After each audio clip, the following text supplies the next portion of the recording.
শালা কি গরম রে আজকে। শালা সূর্যকে যদি ধরে আনতে পারতাম তাহলে ওর পাছার মধ্যে ধরে আমাদের পুকুরে নিয়ে 10 বার জলে চুবাইতাম।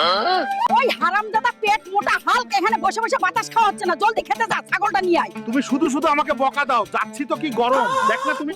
হাল্ক ভাই, শুনলাম তোমার ছাগল নাকি হারাইয়া গেছে। শাহ হারামজাদা, ছেড়ে সব সময় শুধু বদমাশি করো সবার সাথে। হাল্ক, তোমার ছাগলটাকে বাঘে খাইতেছে, তুমি জলদি যাও। শালা বাঘ, তোদেরকে আজকে আমি ছাড়বো না রে।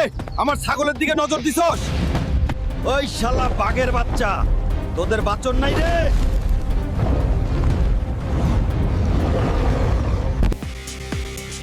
আমার ছাগল আজকে তোদের পেটে থেকে টেনে বার করব।